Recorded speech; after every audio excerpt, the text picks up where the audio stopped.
It's Maxine here from Northumberland Zoo. And Sarah. And thank you for joining us again for another week of our virtual education lessons. We hope that you enjoyed our lesson last week all about unique adaptations. And this week we got something a little bit different for you. Yeah, so this week we're thinking about the role of a zookeeper. If you've ever wondered to yourself, what does a zookeeper do? Then follow our video now. The day is a very long day, there's all sorts of things happen, and it's the same all year round, regardless of the weather and regardless if it's light or dark. So it's a very intense job. Hey guys, my name's Dan and I'm team leader on the domestic section here at Northumberland Zoo. This section covers everything from the barn animals, so everything up there, horses, donkeys, goats, all of those guys, right down to hothouse and twilight area, which is armadillos, parrots and all of the reptiles and things that you can see behind me now. I'm Charlotte and I head up the exotics team here at the zoo. This is little Jeffrey. So our animals range from the meerkats and the otters all the way to the snow leopards and the lynx. We also look after the herd of capybara and the troop of ring-tailed lemurs. So zookeeping as a general rule, it's a very routine based job. So we have a general, obviously animals being animals, sometimes there's differences, but generally your morning and your daily routine consists of the same thing: cleaning, checking, making sure that everything is secure, everything is locked and contained where they're all supposed to be. General health, diet, it's all very routine. Animals that need medication, we usually sort that out first thing in the morning. Provide medication, and then it gets straight onto the cleans before we usually open to the public.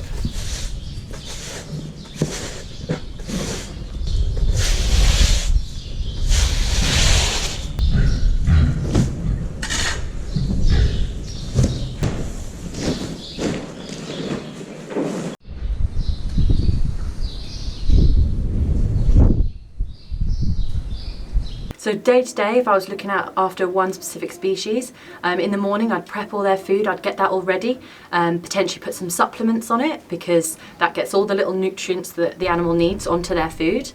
I'd go over to the enclosure, I'd check the perimeter, make sure the enclosure is secure.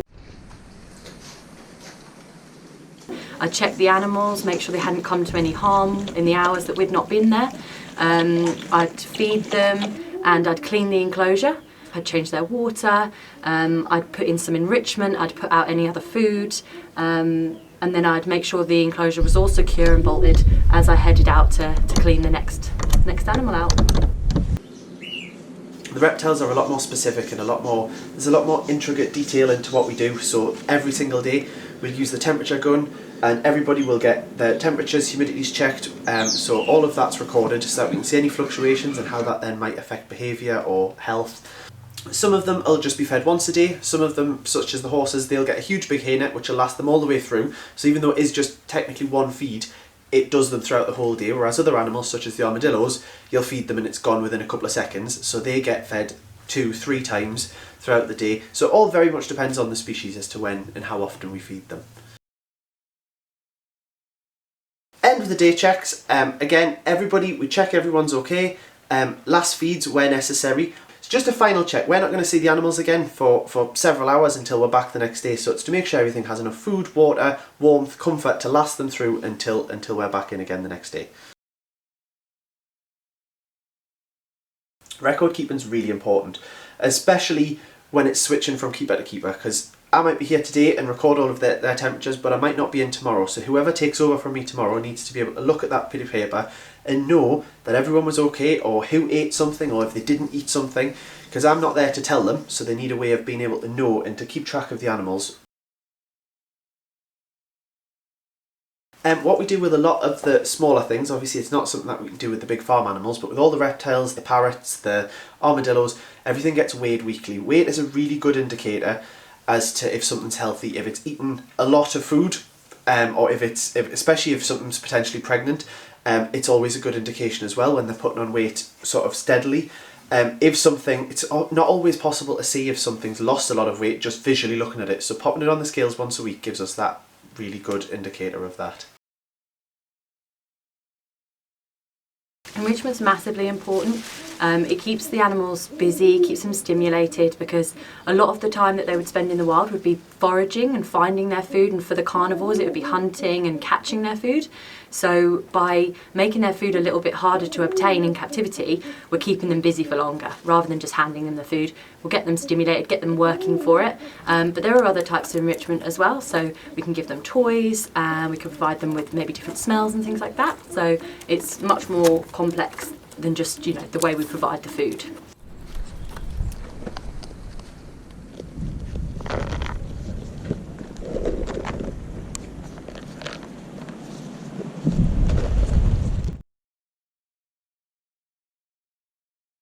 It's definitely not an easy job to be a zookeeper now.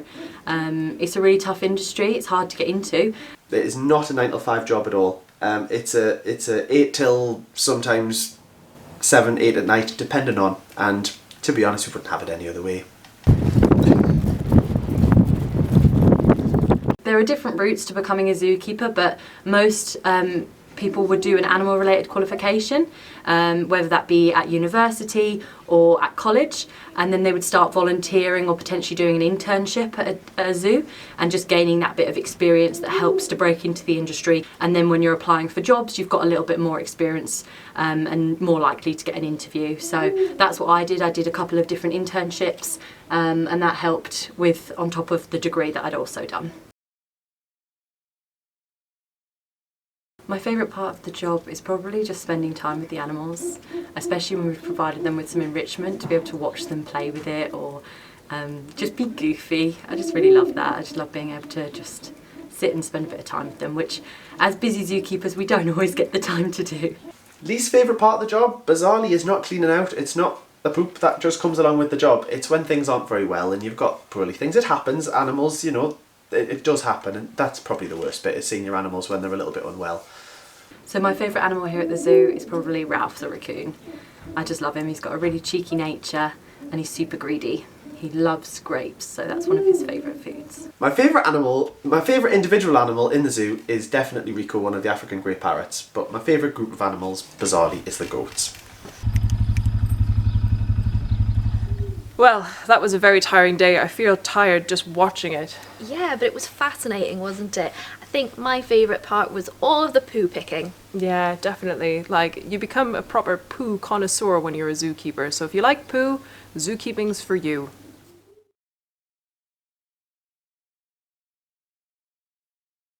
So hopefully you'll have learned about the different skills that a zookeeper would have to have.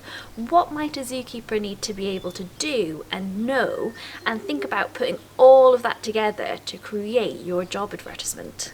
Again, we would love to see you guys taking part in our videos, so please send us any photos or videos to learning@northumberlandzoo.co.uk, and we would love to feature it in next week's educational video, which is going to be all about animal enrichment. So what we do to keep our animals busy here at the zoo. And of course, if you haven't already, please do like and subscribe to our channel, because every like and every subscribe helps us keep going throughout lockdown. So yeah, until next week, thank you very much and goodbye.